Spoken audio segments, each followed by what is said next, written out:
initiative ya DG Kolomoni Christophe bato basepeli nango mingi babi econtinue esala tambula mobimba parce que bato bazosepela bokeno likambo esalami epuis bamoni mpe clair koza koexplike eza boye eza boye eza boye c'est très important pour la population na biso epuis ndeko lushima biso mosala to bapanzisa yango ezali important pour la population na biso epuis ndeko lushima biso mosala koedike masse c'est ça toza koloba awa yango biso toza oblige du village epuis ndenge toza awa télévision oyo ya l'état ezali télévision il faut que bato bakamwa pouvoir et ça partout dans le monde c'est comme ça okonza mboka so azosala mosala na ye malamu il faut tolakisa yango tokoloba yango soki mpe mapoko so ezali tokoloba yango na ndenge te ke oyo epekisa moto te tokoloba na ndenge ke telestage apapamba te oyo bomoni ke bato ebele namoni bomoni nde bandeko mo baye awa papa beau féliciter la SNL, c'était vraiment bonne année bien. Oui. Ah, voilà. Alors. Mais est-ce que vous êtes voilà. D'ici la fin, il va être acheté un campo. D'ici la fin, il va être acheté un campo. Tu vas continuer à faire la chose de masse parce que tu as la démocratie. Au moins, la démocratie, nous sommes à la dictature, qui va coller dans la culture démocratique. Il faut que ça soit fait à Bango. Tout là qui s'appelle tolérance. Tout là qui s'appelle Internet de pouvoir examiner. Comment Internet de pouvoir examiner. Nous devons respecter les biens publics, les biens détruits. Nous devons respecter les lignes à la remote. Tolérance continue. Il faut continuer. Alors, je repose à Malobana, maman sociale. Non, il veut pas la mettre d'abord, non. C'est-à-dire que Yambo Top, pendant que tu vas vous les amis pour la peuple. Tant que tu vas vous les amis pour la peuple. Alors, Bino Moko Peuple, c'est plus la émission, et ça vraiment bien parce que ils ont fixé Bino dans ma cam, surtout ma point d'actualité, Yambo Canabiso. Sur la histoire, tout le c'est dans la histoire, oui. N'est-ce pas? Et ça, Bino Moko Peuple, et ça, Bino Moko Peuple, c'est notre raison à beaucoup. Ma casse parce que faut tout bondir à nous. Alors,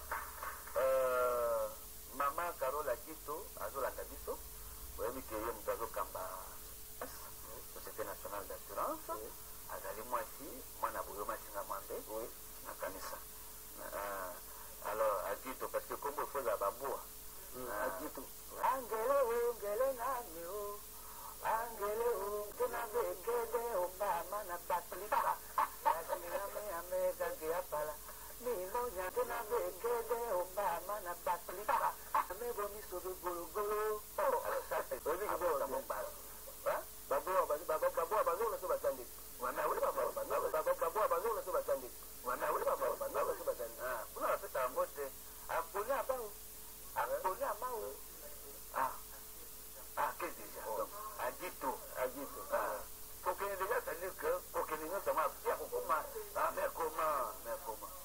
Maman Carole Akindo, moni alobi bon papa suka vraiment na maman émission bozo sala eza kitoko parce que yango était vraiment timia na kati na biso et le moli bo bangi na kati ba congolais.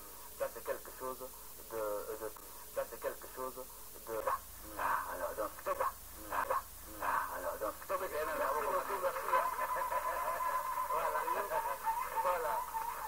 Alors son excellence Darwezi, Bongo ministre économie nationale, Yamboka Nabiso, moi Naboyo Mapé Lisusu, Bongo ministre économie nationale, Yamboka Nabiso, moi Naboyo Mapé. Ils ont connu la guerre, ils ont connu les affres de la guerre. Donc au moins un pasteur m'a connu le temps. Au moins il a donc à Kofumula pour ne pas beaucoup de Kamakam. Alors son excellence Darwezi, ministre de l'économie nationale, n'est-ce pas? Il n'est pas le en tout cas, Singeli, bonne année, et tout, bon, les Cameroun, Singeli, Nandemi, a bien, et à Bosana qui nous sautait. Voilà.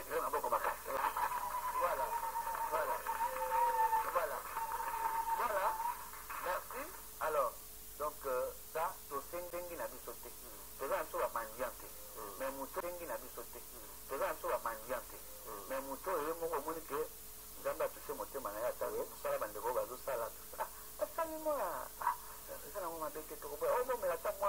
ata mwa nsamba tokoboya te vraiment donc c'est un peu ça ata mwa nsamba biso nanu mbongo liboso te ndeko oyo okuti mwasi na yo bato koatake na babandi yambo ete odefendre mwasi na yo efoluka nano moto afuta yo mbongo pas du tout donc eza na pas du tout donc eza na prité voilà alors Chamberton yambo ete opesa parole na maître Kasulu tozwi élément toandaki kozela ya ministre na biso Lambert Mende boyoka bino moko parce que azali du type kotak l'homme au verbe facile ndenge papa oyo maloba type kotak alors ndenge tozosala mosala ya boye tusa toyoki ke na kote ya lusambo kuna wana c'est une information en passant alors bino bapanisango bovérifie il semblerait que bon bandeko mo bayemba azongisa makambo keno batetela mpo kaka nani Lambert Mende kuna losimanja te tout ça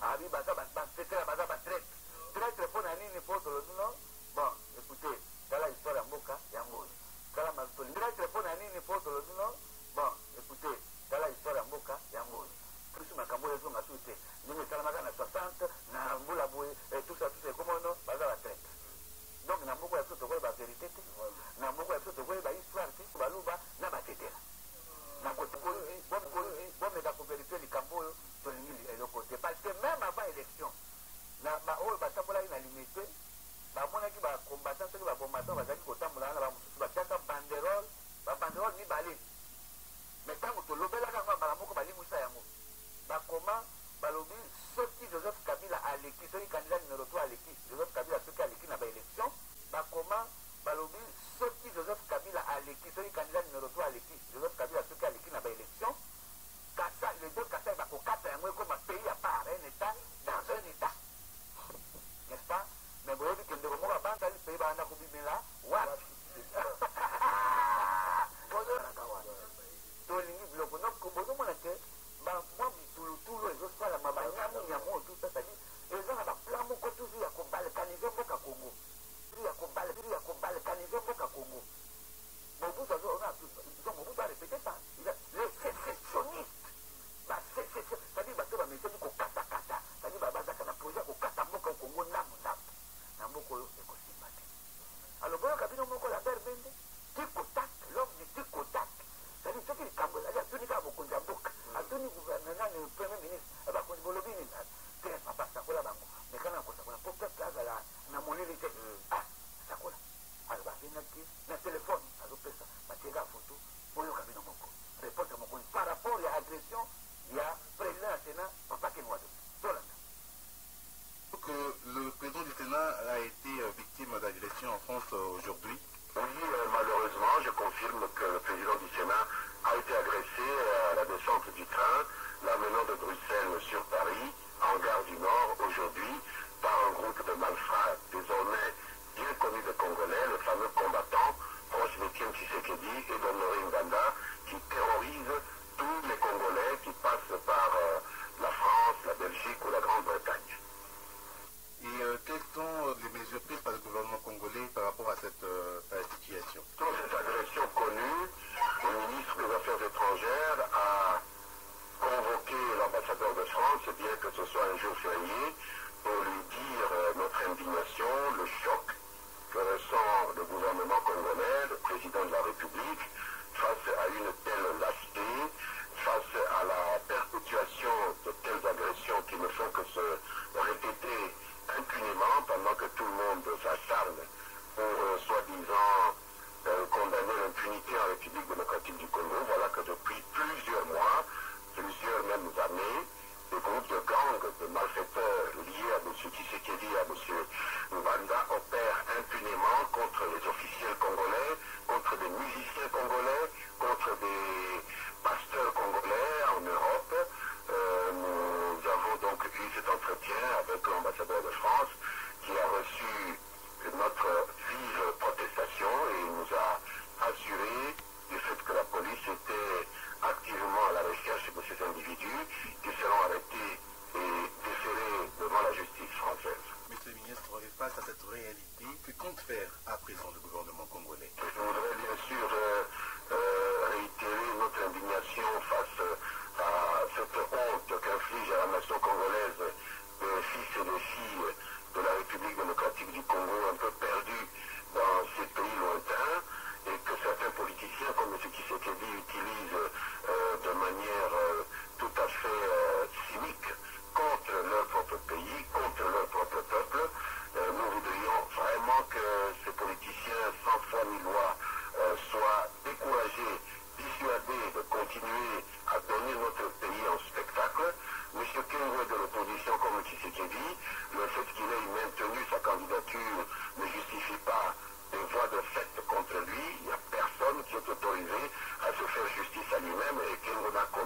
notre président de la République,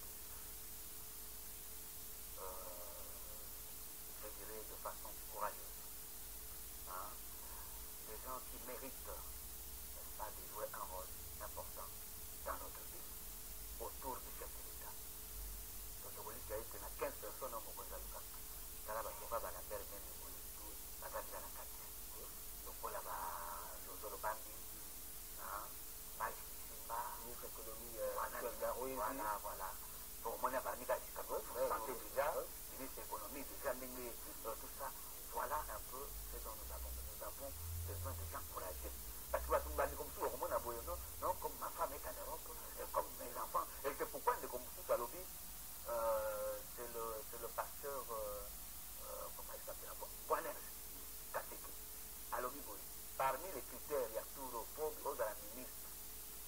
Peut-être pasteur Magoloka, madame Nabana, alors, hein? Donc, parmi les critères, il y a une nationale. Parmi les critères, pourquoi pas ministre? Yamboka au Congo. Pourquoi pas ministre? Yamboka au Congo. Yembana, nous, est-ce que vous voyez bien? Yami Bali. Batina, moitié, moitié,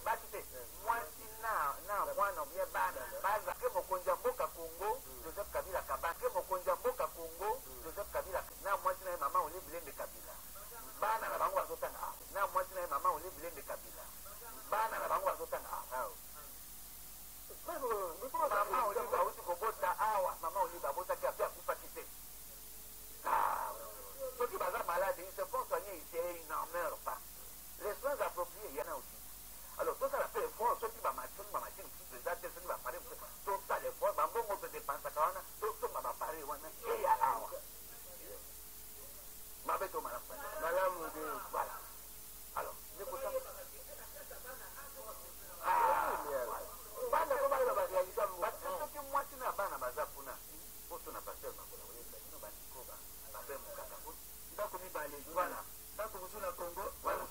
Voilà.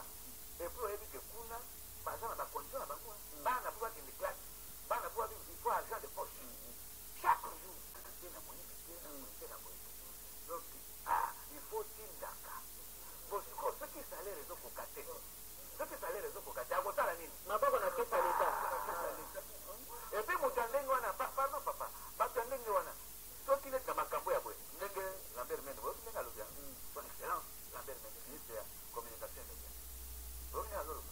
Et il le dit sans embâche. Dans la boule, pour le Bakabino, tout ça, impunité, mais dans la Kuna, parce qu'on peut que officiel, la ministre, la ministre, tout ça, pour terminer, tout ça, pourquoi on peut punir ma soeur, alors, ceux qui est là, c'est ma manoption, pour moi, n'a pas la c'est vrai, le micro, pardon.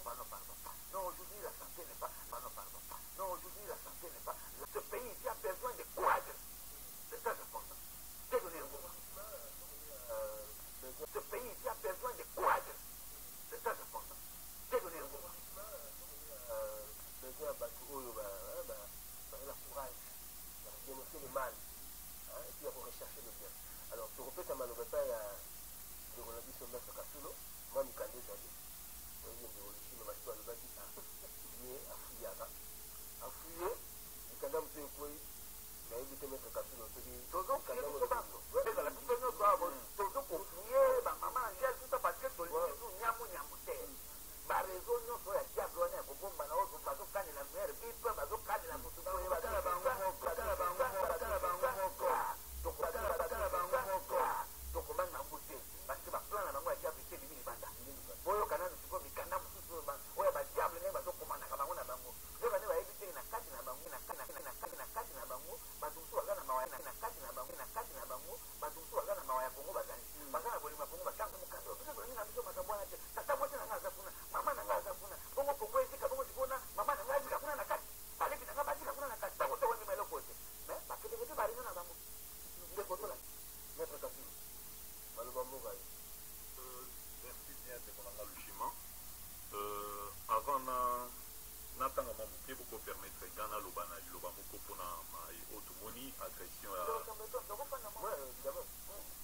il y a président, il y a Sénat Nabiso.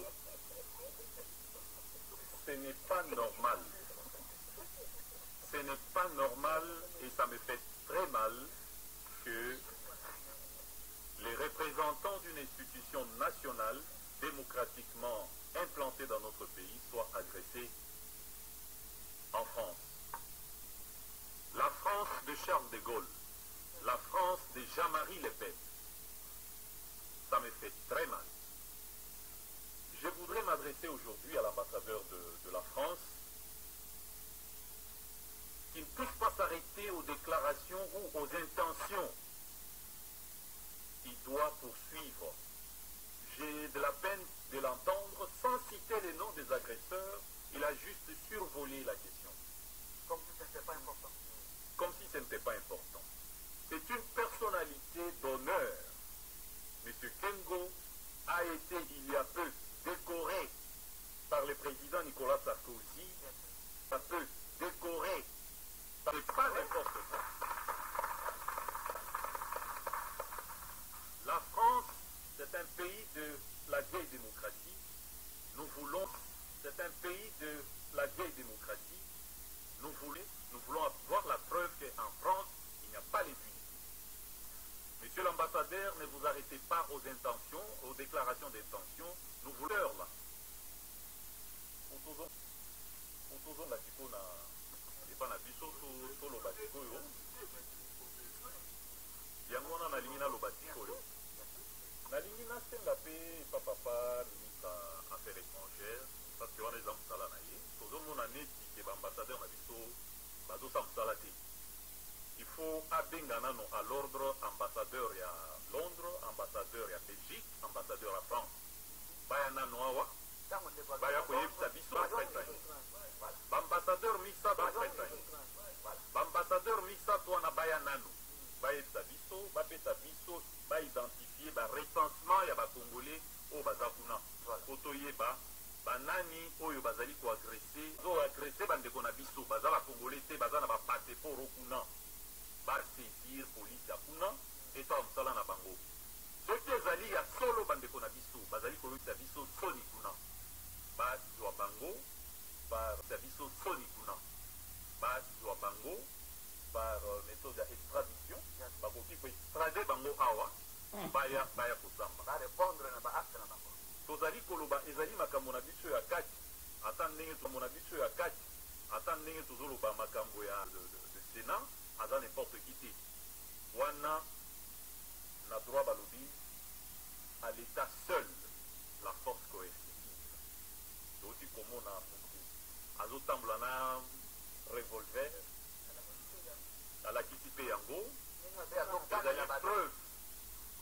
Ezali preuve péremptoire ya koloba eti ce sont des assassins. Alors, des assassins de grands chemins circuler en France, circuler en Belgique, circuler à Londres pour faire du mal aux autorités de notre pays, ça touche directement un problème diplomatique. C'est-à-dire qu'il y a quelque chose qui cloche sur le plan diplomatique. Je pense qu'il est grand temps, avant que nous puissions déplorer le sang dans ce pays, que rappeler d'abord les ambassadeurs dans notre pays, rapport succès à Makamunyo, surtout les Olikabuna. Parce que Bango, Bazali Nisu, Bazali Matoi, Bazali Munoko, il y a RDC na France, Bazali Matoi, Nisu, Munoko, il y a RDC na Belgique, partout là. Oyo Mboka na biso etindaki, bazo sala musalaki. Bazonga, baebisa biso, soki bango bazo kokate, batinda bato.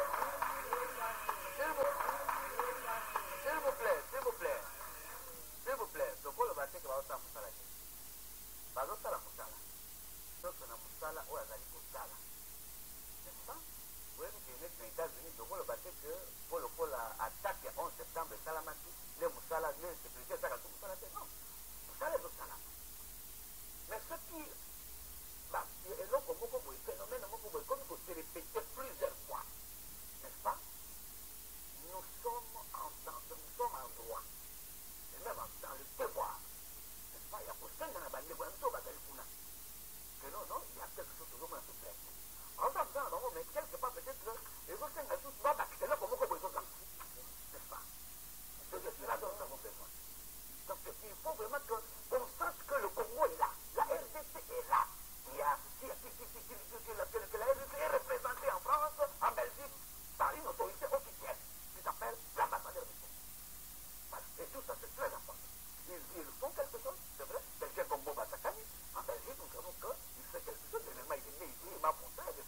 C'est lui qui a fait, il a fait beaucoup, beaucoup.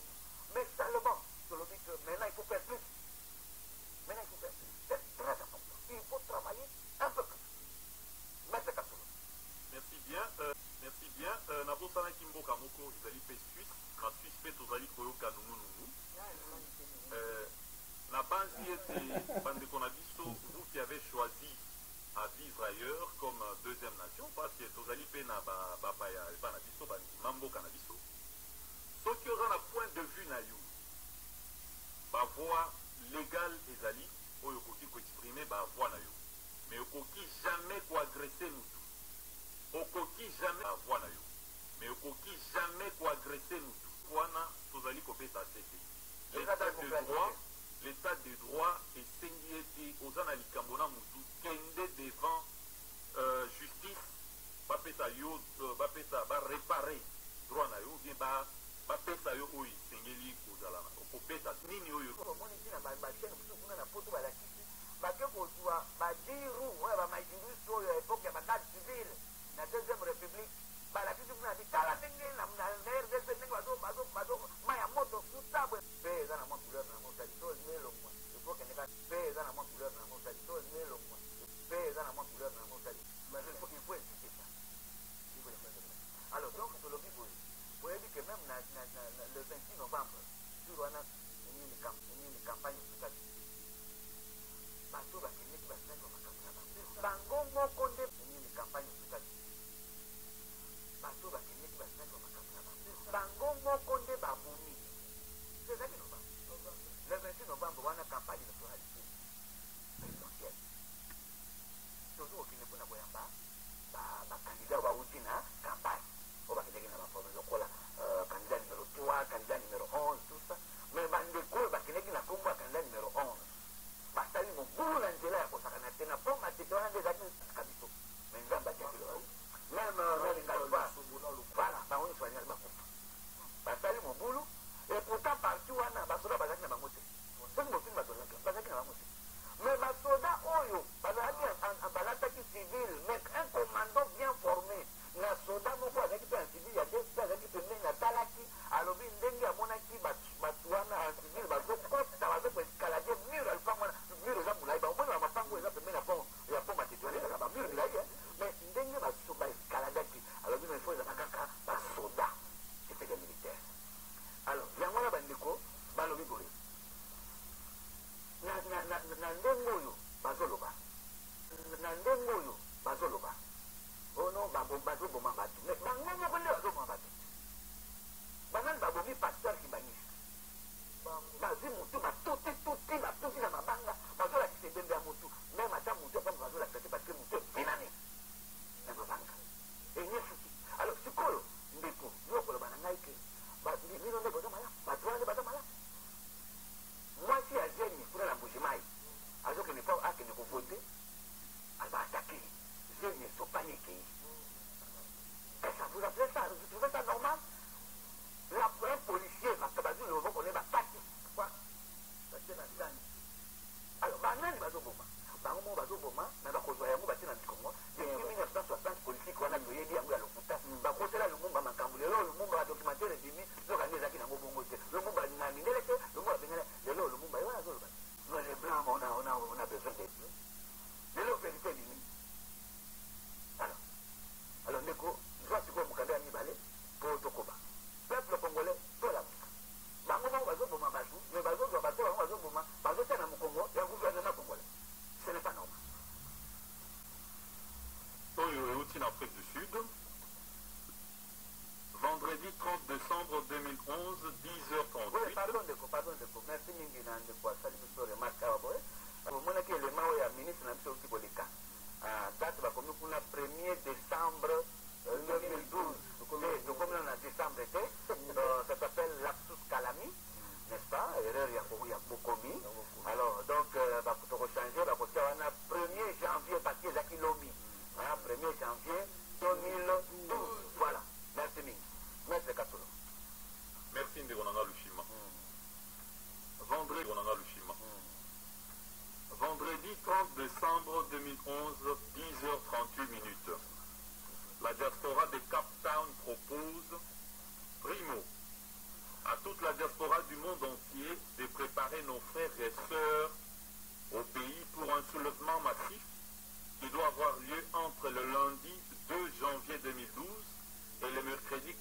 janvier 2012. Cet événement doit se dérouler dans toutes les 11 provinces du pays. Vous pouvez mettre le casque, vous pouvez reprendre. Reprenez, parce que ça c'est très important. Ok. Vendredi 30 décembre 2011, 10h38, Papi Soukani a publié dans SOS RLTV Kinshasa. Liboso ezalaki bitangilai bantu mais depuis bakwataki awa na leki na ye propre liboso ezalaki bitangilai bantu mais depuis bakwataki awa na leki na ye propre alors mama la diaspora de Cap Town propose, primo, à toute la diaspora du monde entier de préparer nos frères et sœurs au pays pour un soulèvement massif qui doit avoir lieu entre le lundi 2 janvier 2012 ou le mercredi 4 janvier 2012.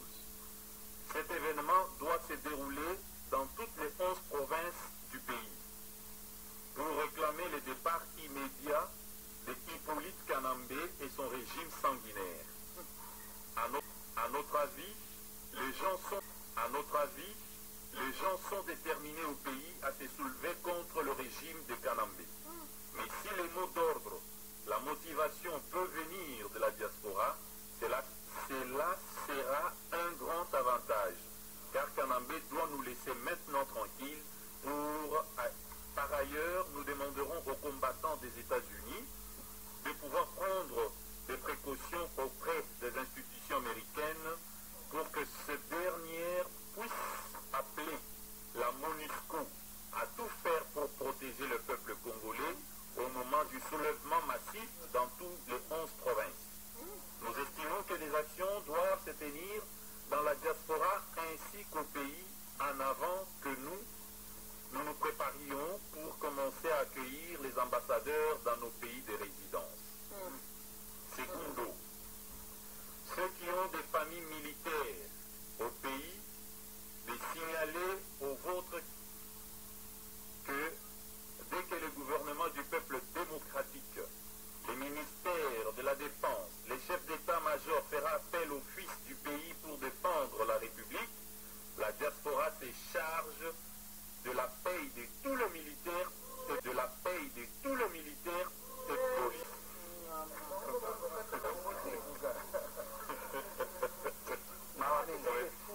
Je reprends.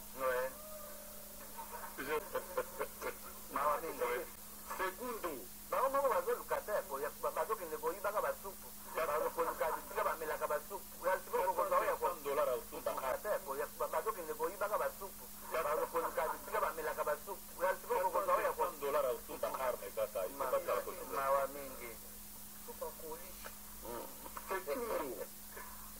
Ceux qui ont des familles militaires au pays, de signaler aux vôtres que dès que le gouvernement du peuple démocratique, le ministère de la Défense, les chefs d'état-major fera appel aux fils du pays pour défendre la République. La diaspora se charge de la paye de tous, militaires, policiers à $100 le mois. Kanambe les a impayés pendant plus de 8 mois. Étudier cette proposition au besoin, apporter des idées et correctifs pour la réussite. Nous signalons encore que si vous approuvez cette idée et la date, nous allons contacter l'opposition politique congolaise dans son ensemble, dans toutes les 11 provinces du pays, pour qu'elle fasse aussi une sensibilisation interne. Merci pour les efforts et la lutte que nous menons tous dans la diaspora. I don't speak English, I'm sorry. I don't speak but I speak Toto and not Libata. Alors, Tolobi Boendiko, Bozo Kabino Moko.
ngebu, n'est-ce pas?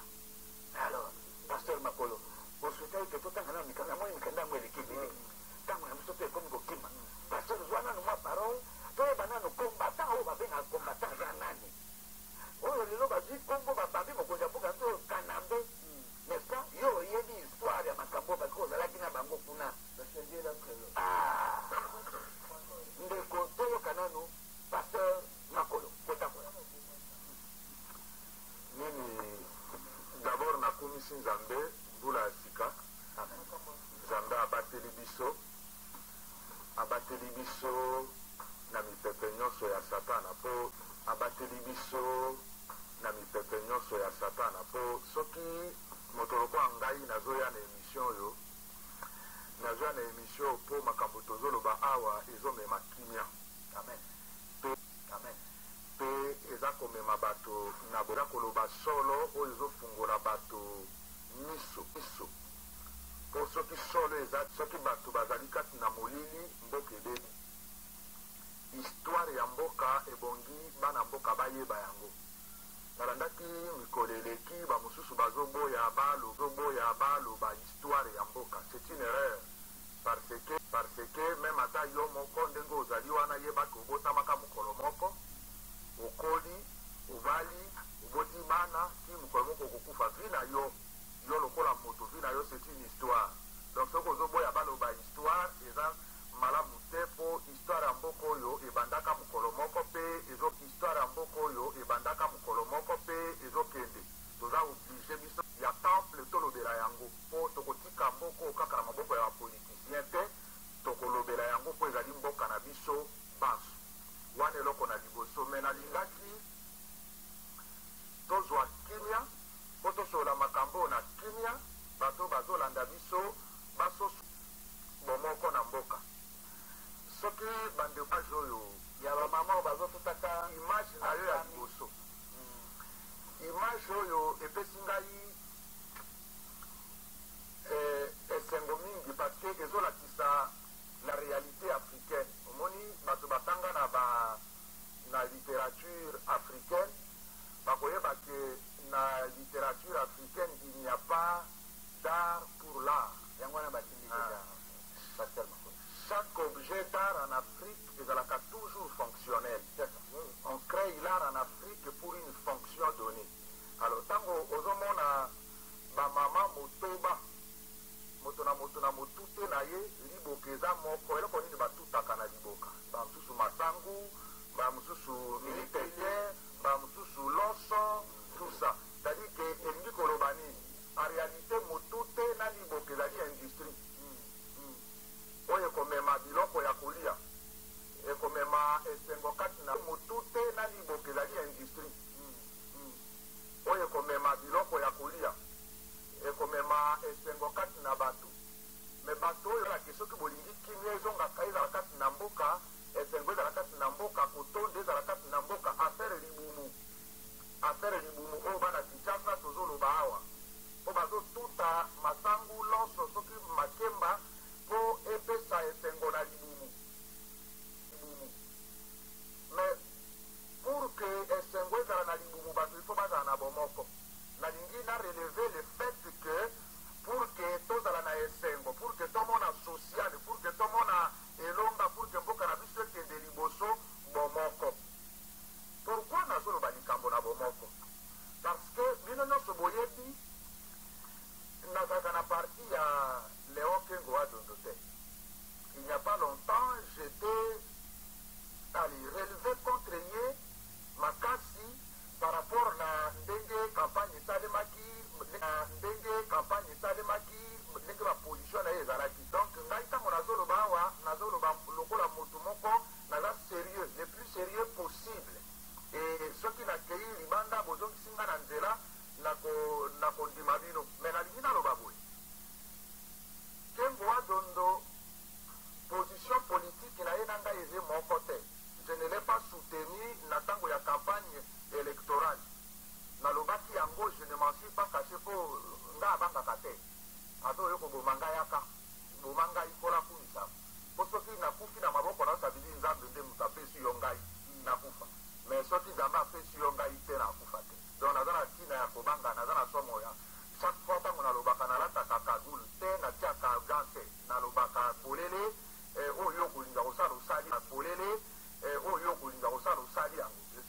Bengo wa dondongane tozaka d'accord te par rapport na idéologie politique. Mais soki nga na ye tokozala d'accord te na maloba. Parce que ya azali républicain, nga naza républicain, débat na biso mibale, eza ya maloba dans le respect. Ya koloba vérité, nga nalobi vérité, bana mboka ba juger. Nakoki kondima te. Et c'est là que je défends Kengo Dondo comme président du Sénat. Nous sommes en république. Et la carte de la république, ordre Zali. Kengo Dondo, opposant, pouvoir, Azali, président, il y a une grande institution à Mboko. Et au moment où j'aurais aimé que les acteurs politiques de ce pays se lèvent. Bozali wapi les caméras, les Moussa Nyamouti, les Ada Bombole, les Tshisekedi, à un certain moment donné, lorsque les institutions de la République sont menacées, tous les républicains, opposition dans majorité, doivent s'unir pour défendre l'honneur de l'institution. Parce qu'un jour, alternance est occupé Kozala. Mettez-vous à la place, il y a moto et bata kobeta lelo. Ce qui est là qui yo, parce que aujourd'hui, on a une élection pour ton ponayote. Comment ça, ton ponyo et comme yo, masamo, ils ont comme là-bas où il y a lelo. Et pour vous, vous avez bien? Ma caméra, vous avez makelele. Bah, tu sais que, il y a majorité, comme on a vu les autres.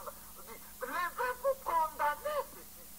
Votez condamner pour une fois qu'il y ait union sacrée autour, il y a respect, il y a institution, il y a république. Bana bazana poto. Tolingi, moi blague mon power. Il y a des gens qui prennent les risques. Je ne suis pas en train de demander l'emploi. Donc c'est pas. Donc moi je prends les risques. Moi c'est Nangana Bana Bazana Poto. Bazakuna. Et Ngaba Eva qui n'est pas dans la fanda. Donc ça veut dire que nous avons raconté l'histoire de la vie dans la télévision. Ça ne sert à rien. Si, Bazako attaqué Bango Makasi. Moi c'est Nangana Bana Baba Bakara moi ce n'est pas la vie. Je ne viens pas raconter ça ici. Et ça dit pas si on a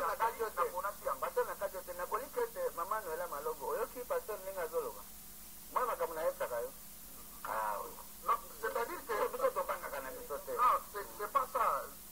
Bato baza kokosa. Babanga kate. Pour la mingi so ba oto ba vérité photo ba. Je peux expliquer nga dikamo. Moto azo kosa zo banga te. Ngana zo ba vérité na ko ba na banga ni. Non, c'est-à-dire que la lobby boy que les acteurs politiques majorité na opposition, le qu'on a babeti Kengo Dondo.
nous parlons ici, j'ai reçu des SMS sur Nabutu.